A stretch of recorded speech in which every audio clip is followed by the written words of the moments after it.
नमस्कार। आकाशवाणी जयपुर अजमेर से प्रस्तुत है प्रादेशिक समाचार। मुख्य समाचार। प्रधानमंत्री नरेंद्र मोदी ने कहा कि स्वाधीनता की 75वीं वर्षगांठ पर देश की महत्ता को ध्यान में रखकर भव्य कार्यक्रम आयोजित किए जाएंगे। प्रदेश में कोरोना टीकाकरण अभियान जारी। विधानसभा में आज विधायकों ने उत्साह से लगवाए टीके। इंदिरा गांधी नहर परियोजना से पानी बंद करने का विरोध तेज। श्रीगंगानगर के विधायकों ने विधानसभा के बाहर दिया धरना।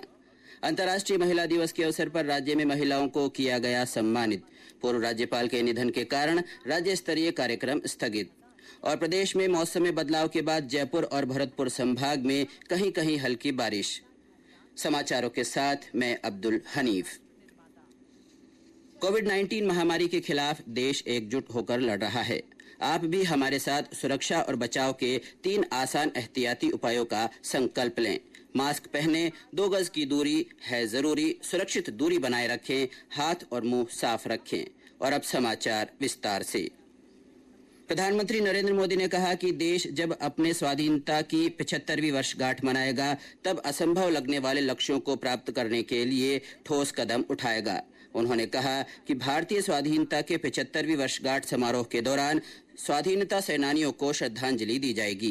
75वीं वर्षगांठ समारोह की तैयारियों के तौर तरीकों के लिए गठित समिति की आज हुई पहली बैठक में श्री मोदी ने कहा कि सभी 130 करोड़ देशवासियों के सहयोग से देश की महत्ता को ध्यान में रखकर भव्य कार्यक्रम आयोजित किए जाएंगे।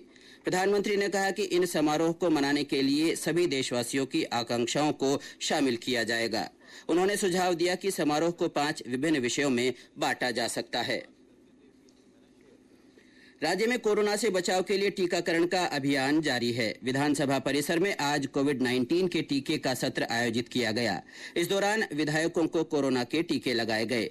टीका लगवाने के पश्चात राजस्व मंत्री हरीश चौधरी ने कहा कि राज्य में चलाए जा रहे टीकाकरण अभियान को लेकर किसी तरह का डर या भय नहीं होना चाहिए। कोविड-19 का जो वैक्सीनेशन का कार्यक्रम राजस्थान में चल रहा है, उसमें मेरा सबसे यही अपील है, आज मैंने खुद ने वैक्सीनेशन का पहला डोज लगवाया है, कि आगे बढ़कर और वैक्सीनेशन करवाई। वैक्सीनेशन से ही हम भविष्य के अंदर इसको पूर्णतया राजस्थान में समाप्त करेंगे। जो अशोक गहलोत जी के नेतृत्व में बेहतरीन कोविड का प्रबंधन हुआ, उसको पूर्ण विराम वैक्सीनेशन से ही हम लोग लगा सकते हैं। तो आप सबको अपील कि आप जल्द से जल्द जो पात्र धारक है वो वैक्सीनेशन कार्यक्रम में सम्मिलित। इसके लिए जो भी भ्रांतियां हैं वो निराधार है। कोविड वैक्सीन लगवाने के बाद भाजपा विधायक जोगेश्वर गर्ग ने आकाशवाणी को बताया कि स्वदेशी वैक्सीन पूरी तरह सुरक्षित है और पात्र व्यक्ति स्वेच्छा से आगे आकर टीकाकरण करवाएं। मैं तो उत्सुकता पूर्वक इंतजार कर रहा था कि मुझे कब सरकार बुलाए वैक्सीनेशन के लिए, और अब जब मौका आया तो मैंने आज लगवाई है। और सबको लगवानी चाहिए, जिससे इसको भी विभाग, चिकित्सा विभाग जिसको योग्य मानता है उन सबको लगवानी चाहिए। ना डरना चाहिए, ना घबराना चाहिए, ना लापरवाही करनी चाहिए। इधर प्रदेश के सभी जिलों में आज भी बड़ी संख्या में टीकाकरण सत्र आयोजित किए गए। जयपुर के मुख्य चिकित्सा और स्वास्थ्य अधिकारी डॉक्टर नरोत्तम शर्मा ने बताया कि जिले में कोविड टीकाकरण के तहत रोजाना 260 से अधिक सत्रों का आयोजन कर 23 से 25 हजार लोगों को टीका लगाया जा रहा है। इस बीच देश भर में अब तक 2 करोड़ 9 लाख से अधिक लोगों को कोविड से बचाव का टीका लगाया जा चुका है। उदयपुर के दृष्टिबाधित बच्चों के एक साथ कोरोना पॉजिटिव होने का मामला आज विधानसभा में छाया रहा। विधानसभा में विपक्ष के नेता गुलाब चंद कटारिया ने स्थगन प्रस्ताव के माध्यम से कहा कि कोरोना गाइडलाइन की अवहेलना के चलते बड़गांव में समारोह आयोजित किया गया, जिसमें विभिन्न विद्यालयों के 400 बच्चों ने भाग लिया। इस कारण एक ही दिन में यहां 43 लोगों में कोरोना संक्रमण की पुष्टि हुई। इनमें से 29 बच्चे दृष्टिबाधित हैं। श्री कटारिया ने राज्य सरकार से मांग करते हुए कहा कि विद्यालयों में ऐसे आयोजनों के लिए राज्य सरकार को निर्देश जारी करने चाहिए और विद्यालयों में रैंडम सैंपलिंग को भी अनिवार्य बनाया जाना चाहिए। केंद्र सरकार की ओर से कोरोना के विरुद्ध जन जागरूकता आंदोलन चलाया जा रहा है। इसी के तहत आकाशवाणी जयपुर के समाचार बुलेटिनों में प्रसारित की जा रही है विशेष श्रृंखला जनता का संदेश जनता के नाम में। सुनिए हमारे श्रोता का संदेश। मैं प्रवीण शर्मा गनगौरी हॉस्पिटल में 2nd ग्रेड नर्स के पद पर कार्यरत हूँ। मैंने अभी कोविड के दोनों वैक्सीन लगवाए हैं। इस वैक्सीन को लगवाने से मुझे कोई ज्यादा साइड इफेक्ट्स नहीं हुए हैं। थोड़ा बहुत फीवर वगैरह आना तो जनरल नॉर्मल बात है। मैं अपने देश के सभी लोगों को यही कहना चाहूंगी कि आप भी वैक्सीनेशन करवाइए और वैक्सीनेशन से घबराए नहीं। इसी से हमारा देश कोविड-19 से मुक्त हो सकता है और हम आगे बढ़ सकते हैं। धन्यवाद। हमारे अन्य श्रोता भी कोरोना जन जागरूकता आंदोलन से जुड़ सकते हैं। जो लोग कोविड टीका लगवा चुके हैं वे भी अपना संदेश भेज सकते हैं। इसके लिए आपको अपना संदेश रिकॉर्ड कर या टाइप कर हमारे व्हाट्सएप नंबर 9414052368 पर भेजना है। चयनित संदेशों को आगामी बुलेटिनों में शामिल किया जाएगा। ये समाचार आकाशवाणी जयपुर अजमेर से प्रसारित किए जा रहे हैं। प्रादेशिक समाचार बुलेटिन आप हमारे ट्विटर हैंडल @AIR_News_ पर फॉलो कर सकते हैं। राज्य विधानसभा में आज परिवहन मंत्री प्रताप सिंह खाचरियावास ने बताया कि रोडवेज के सेवानिवृत्त कर्मचारियों को रिटायरमेंट परिलाभ देने के लिए सरकार की प्राथमिकता से काम कर रही है। सदन में एक तारांकित प्रश्न का जवाब देते हुए परिवहन मंत्री ने बताया कि इसके लिए यदि आवश्यक हुआ तो सरकार लोन लेने से भी पीछे नहीं हटेगी। इससे पहले सदन में मूल प्रश्न का जवाब देते हुए श्री खाचरियावास ने बताया कि 2018 के बाद से अब तक रोडवेज के 2400 से अधिक कर्मचारियों के 188 करोड़ 24 लाख से ज्यादा के परिलाभ लंबित हैं। इंदिरा गांधी नहर परियोजना में अतिरिक्त सिंचाई पानी और नहरबंदी का समय कम करने का मुद्दा आज विधानसभा में उठा। सदन में भारतीय जनता पार्टी के 4 विधायकों द्वारा इस मुद्दे पर स्थगन प्रस्ताव लाया गया, जबकि एक विधायक को इस मुद्दे पर बोलने का मौका मिला। श्रीगंगानगर से भारतीय जनता पार्टी के विधायकों ने नहरबंदी के विरोध में विधानसभा के बाहर धरना दिया। भाजपा विधायक गुरमीत सिंह ने आकाशवाणी संवाददाता से बातचीत करते हुए बताया कि जिले के अभियंताओं द्वारा पानी रोके जाने का जो समय निर्धारित किया गया है वह गलत है। किसानों की खड़ी फसलों को इस वक्त पानी की ज्यादा जरूरत है।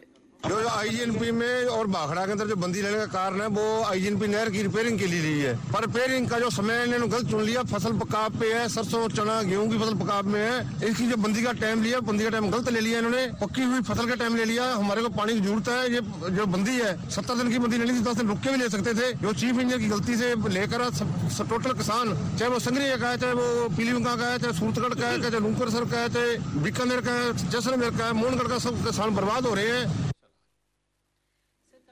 वहीं श्रीगंगानगर में अतिरिक्त सिंचाई पानी की मांग को लेकर किसानों ने जिले के विजयनगर, अनूपगढ़ और रावला क्षेत्र में अनिश्चितकालीन चक्का जाम कर दिया है। अलवर जिले के एक थाने में रिपोर्ट दर्ज कराने आई महिला से थाना परिसर में ही ज्यादती का मामला राज्य विधानसभा में गूंजा। प्रतिपक्ष के उपनेता राजेंद्र राठौड़ ने स्थगन प्रस्ताव के माध्यम से कहा कि ये गंभीर घटना है और अलवर जिला ऐसे मामलों के बारे में सुर्खियों में रहता है। उन्होंने कहा कि राज्य में कानून व्यवस्था की स्थिति बदहाल है। उधर इस मामले में आरोपी एएसआई भरत सिंह को कल गिरफ्तार किया गया तथा आज निलंबित कर दिया गया। अलवर की पुलिस अधीक्षक तेजस्विनी गौतम ने आकाशवाणी को बताया कि इस प्रकरण में थाने के हेड मुहर्रर प्रकाश चंद तथा खेड़ली थानाधिकारी हनुमान सहाय को निलंबित और लक्ष्मणगढ़ सीओ अशोक चौहान को एपीओ कर दिया गया है। कौशल और उद्यमिता राज्य मंत्री अशोक चांदना ने आज विधानसभा में स्पष्ट किया कि बेरोजगारी भत्ता केवल उन युवकों को दिया जाता है जो मुख्यमंत्री युवा संबल योजना के तहत बेरोजगारी भत्ते के लिए आवेदन करते हैं। जन अभाव अभियोग निराकरण मंत्री सालेह मोहम्मद ने आज विधानसभा में बताया कि मुख्यमंत्री ने विशेष तौर पर ग्राम स्तर पर जन सुनवाई करने के निर्देश दिए हैं। उन्होंने बताया कि इसके लिए सभी जिला कलेक्टर, पुलिस अधीक्षक, उपखंड अधिकारियों, बीडीओ और अन्य अधिकारियों को दोपहर 3 से 4 बजे तक आम जन की सुनवाई करने को कहा गया है। आज अंतर्राष्ट्रीय महिला दिवस मनाया जा रहा है। विश्व में स्त्री पुरुष समानता, महिला उपलब्धियों और जीवन के प्रत्येक क्षेत्र में महिलाओं की उपस्थिति को दर्शाने के लिए यह दिवस हर वर्ष 8 मार्च को आयोजित किया जाता है। इस वर्ष महिला दिवस का विषय है महिला नेतृत्व, कोविड काल में विश्व में समान भविष्य की प्राप्ति। महिला दिवस के मौके पर आज राज्य में महिलाओं को रोडवेज बसों में मुफ्त यात्रा का तोहफा दिया गया तथा पुरातात्विक महत्व की जगहों पर देशी विदेशी महिला सैलानियों को मुफ्त प्रवेश दिया गया। प्रदेश में मौसम आज एक बार फिर बदला है और जयपुर और भरतपुर संभाग में कहीं कहीं बारिश हुई है। जयपुर में आज दोपहर बाद मौसम सुहाना हो गया और हल्की बारिश हुई। मौसम विभाग ने भरतपुर, जयपुर, सीकर तथा दौसा जिलों में आज हल्की बारिश और बिजली गिरने की संभावना जताई है। राज्य के ज्यादातर हिस्सों में रात के तापमान में बढ़ोतरी का सिलसिला जारी है। अजमेर तथा कोटा में कल रात न्यूनतम तापमान 23 डिग्री सेल्सियस से ऊपर दर्ज किया गया। टोंक, जयपुर, सीकर, बूंदी, बाड़मेर, जैसलमेर, जोधपुर, बीकानेर जिलों में भी न्यूनतम तापमान 20 डिग्री सेल्सियस से ऊपर दर्ज किया गया। प्रदेश के पूर्व राज्यपाल और राजस्थान उच्च न्यायालय के पूर्व कार्यवाहक मुख्य न्यायाधीश अंशुमान सिंह का आज सुबह लखनऊ में निधन हो गया। वे गुजरात के राज्यपाल भी रहे थे। राज्यपाल कलराज मिश्र, मुख्यमंत्री अशोक गहलोत सहित कई नेताओं ने पूर्व राज्यपाल अंशुमान सिंह के निधन पर गहरा शोक व्यक्त किया है। अंशुमान सिंह के निधन पर प्रदेश में आज एक दिन का राजकीय अवकाश घोषित किया गया। सभी सरकारी कार्यालयों में आज कामकाज नहीं हुआ। वहीं राजस्थान उच्च न्यायालय सहित प्रदेश की सभी अदालतों में भी अवकाश रहा। पूर्व राज्यपाल के निधन पर जयपुर में महिला दिवस के अवसर पर आयोजित किए गए कार्यक्रमों को स्थगित कर दिया गया।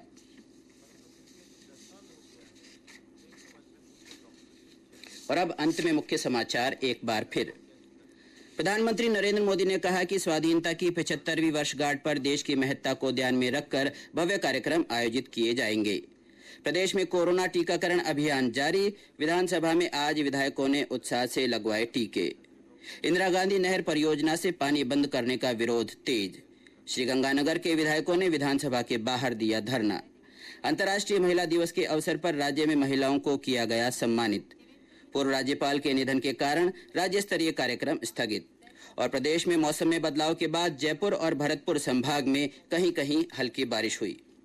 इसी के साथ प्रादेशिक समाचार बुलेटिन समाप्त हुआ।